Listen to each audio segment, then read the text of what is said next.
Olá, sejam todos bem-vindos ao podcast Sua Saúde. Meu nome é Marcelo Reis e hoje eu tenho o prazer de receber aqui o Dr. Diego de Marco, que é médico ginecologista obstetra. Diego, muito obrigado por ter aceito o nosso convite. Muito obrigado pelo convite.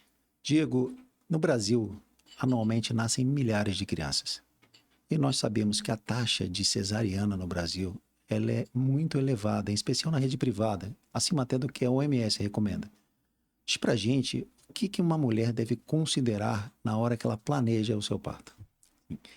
Sempre que a mulher engravida, o natural e o esperado, na maioria dos países, é que ela nem pense como é que o neném vai nascer. Se parte do pressuposto que o neném vai nascer de parto normal.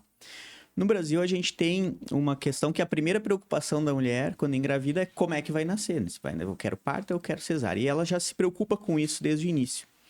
Existem diversas situações que vão acabar levando para uma cesariana, mas a princípio, a priori, toda mulher pode se programar para ter um parto normal. Existem benefícios do parto normal em relação à cesariana? Sim, existe o principal benefício na recuperação. A recuperação do parto ela é muito mais rápida. Existe possibilidade da mulher ganhar alta em 24 horas. Hoje, ela fica mais do que 24 horas no hospital, porque o pediatra não pode dar alta para o neném em menos tempo. Mas pela fisiologia do parto, eventualmente em 12, 24 horas, se o parto foi normal, tudo tranquilo no parto, ela até poderia ir para casa.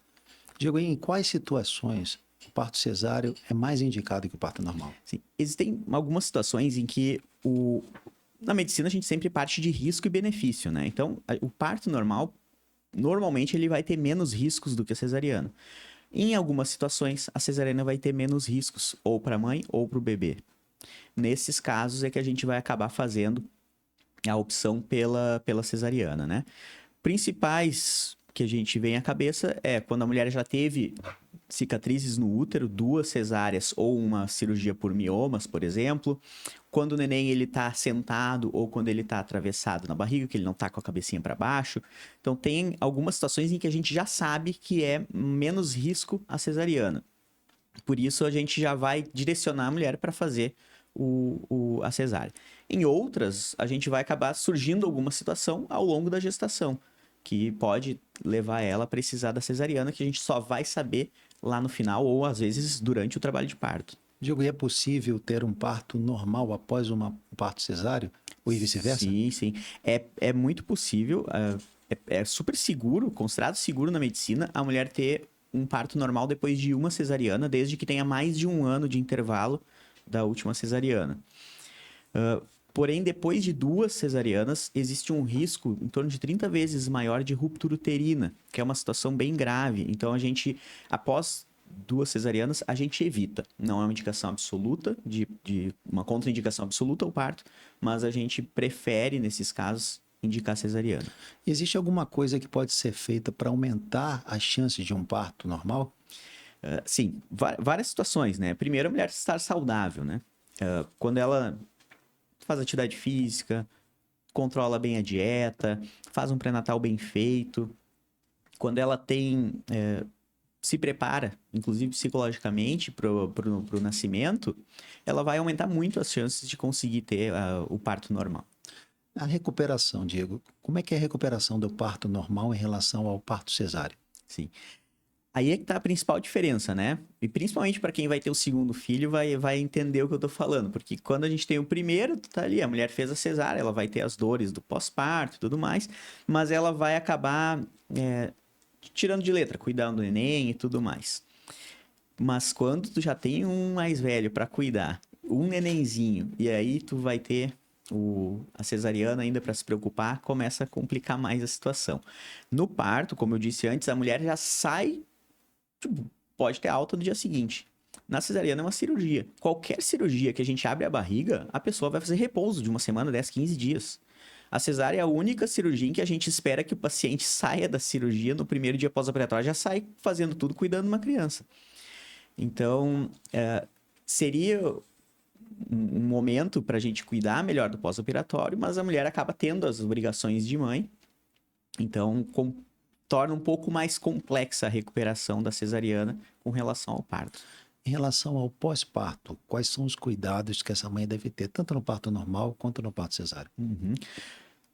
No parto normal, principalmente, passou um bebê, né, ali no canal do parto. Então, ela vai ter uma distensão muscular, eventualmente vai ter alguns pontos. É muito importante que ela cuide principalmente da higiene, porque é uma região com já tem bactérias por natureza. E às vezes algumas mulheres têm medo de lavar, por medo de encostar nos pontos. E isso acaba fazendo com que os pontos se abram, com que infeccione. Então, é muito importante manter a higiene, mesmo que sinta um pouco de dor. E uma coisa que a gente usa muito na obstetrícia, no pós-parto, é o gelo no períneo.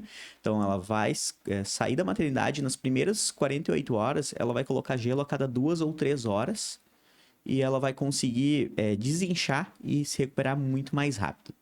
Na cesariana já é um pós-operatório mesmo, um pós-operatório de cirurgia abdominal. Então, ela vai ter que cuidar do curativo, vai ter que lavar bem a ferida operatória, secar bastante ela, cuidar para ver se está vazando algum líquido, cuidar para ver se está avermelhado. Então, são cuidados diferentes, mas sempre muito importante. Diego, muitas mulheres relatam no dia a dia que não querem ter parto normal por causa da dor. E isso pode ser um mito, né, hoje. Existem várias maneiras para reduzir a dor do parto, né? A gente não consegue eliminar 100% da dor, mas também a mulher não vai ter 100% sem dor no pós-operatório da cesariana. Então, eventualmente, quando a mulher ela troca o parto pela cesárea, ela está trocando a hora que ela vai sentir a dor. No parto, ela vai sentir um pouco no trabalho de parto, mas o pós-operatório, ela praticamente não vai sentir nada de dor. E na cesariana é o contrário, ela pode não sentir a dor do antes, mas depois vai ser mais desafiador. Mas a gente tem técnicas anestésicas super seguras hoje em dia, que a gente consegue fazer um trabalho de parto com o mínimo de dor possível. E também existem outras técnicas antes da gente chegar no momento de fazer a analgesia de parto, que idealmente a gente vai preferir postergar por depois dos 5 centímetros de dilatação. A gente tem o banho em banheira de imersão, a gente consegue fazer a caminhada, massagens, tem diversas técnicas que podem ajudar nesse manejo da dor, principalmente nesse início, né, do trabalho de parto. Às vezes a mulher nem chegou no hospital ainda, né, quando ela começa a sentir que vai ser hoje o dia. É possível ter um parto humanizado tanto no parto normal quanto no parto cesáreo? Sim, eu não gosto do termo parto humanizado, porque parece que se a pessoa teve uma cesárea, ela não tem esse direito de ser tratada de forma humana. Eu prefiro falar de nascimento humanizado. E o nascimento humanizado, ele deve ser o objetivo de todos nós, né? A mulher tem que se sentir bem tratada, ela tem que ter suas escolhas atendidas na medida do possível, na medida do seguro, e para ela poder optar, ela tem que saber também dos riscos e benefícios de cada decisão, né? Diego, planejei ter um parto normal, fiz meu pré-natal, mas pode ser que aconteça alguma coisa nesse meio do caminho que leve o obstetra a indicar um parto cesáreo. O que pode acontecer para levar um obstetra a trocar o planejamento? Sim. Principal situação é o sofrimento fetal, né? A gente chama de condição fetal não tranquilizadora. A gente trocou o termo de sofrimento fetal, mas ainda se fala muito desse jeito, né? Porque a gente só tem um parâmetro para saber se o neném tá bem ou não dentro da barriga, né? E esse parâmetro é a frequência cardíaca do bebê. Então, é muito pouco. Pra gente que é médico, tá acostumado a examinar o paciente inteiro, a gente só tem um dado para saber se aquele bebê tá bem. E às vezes, por diversos motivos, o bebê vai ter alterações dessa frequência cardíaca. Quando a gente tem alguns critérios que essa frequência não está adequada, ela está baixando demais, a gente considera a condição fetal não tranquilizadora e vai tirar esse neném. Ah, o médico disse que era sofrimento, o neném nasceu chorando. Pode ser, mas o que a gente tinha de dado naquele momento mostrava que esse neném podia não estar tão bem assim.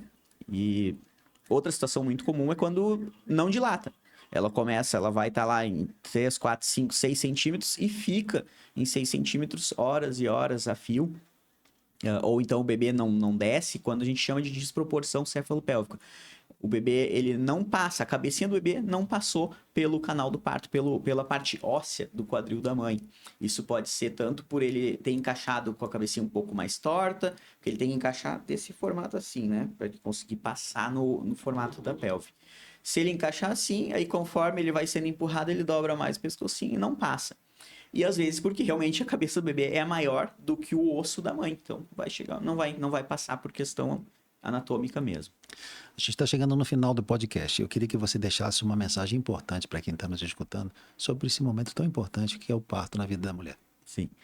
É muito importante que a mulher se prepare para o parto, que ela lembre que é um momento único, que ela vai se lembrar disso para sempre na vida dela. Então, que ela planeje e escolha e veja o que faz mais sentido na vida dela.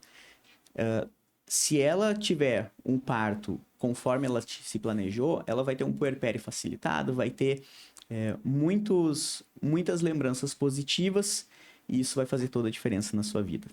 Diego, muito obrigado por ter aceito o nosso convite. Muito obrigado a todos que ficaram com a gente até esse momento do podcast Sua Saúde e até o próximo episódio. Obrigado, Diego. Obrigado.